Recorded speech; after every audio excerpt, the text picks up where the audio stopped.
Lock down کے بعد situation بڑی عجیب ہو گئی ہے. جہاں کھانے پینے کی قلت ہو رہی ہے, کاروبار ڈاؤن ہو گئے ہیں, وہاں تھیلیسیمیا کے مریضوں کو بھی بڑی تکلیف ہو گئی ہے, کیونکہ ان بچوں کو, ان نوجوانوں کو خون نہیں مل رہا جنہیں ہر 15 دن بعد خون کی ضرورت ہوتی ہے. قبلہ شیخ طریقت بانی دعوت اسلامی حضرت علامہ مولانا محمد الیاس عطار قادری صاحب نے ایک شاندار اعلان مدنی چینل پر کیا کہ پاکستان بھر میں دعوت اسلامی والے آگے بڑھیں اور ان دکھیارے مسلمانوں کی مدد کرتے ہوئے اپنا خون انہیں عطیہ دیں. تو آپ سب پاکستان میں اگر کہیں بھی ہیں, قریبی اپنے شہر میں عاشقان رسول کے کسی بھی ادارے میں جا کر اپنا بلڈ دیجئے اور ان تھیلیسیمیا کے مریضوں کی مدد کیجئے. یاد رہے, خون دیتے وقت احتیاطی تدابیر بھی اختیار کرنی ہے اور اپنی صحت کا بھی خیال رکھنا ہے.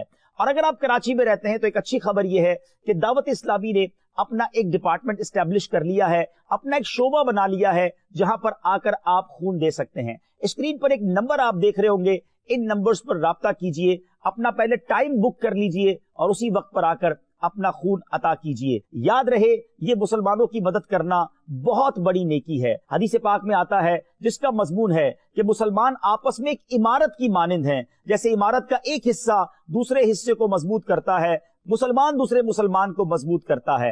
ایک اور حدیث پاک کا مضمون ہے, جس نے کسی مسلمان کی حاجت روائی کی اس نے عمر بھر کی گویا عبادت کی. وقت آیا ہے دکھیارے مسلمانوں کی مدد کرنے کا. آگے بڑھیے اور اپنے بلڈ کے ذریعے مریضوں کی مدد کیجیے.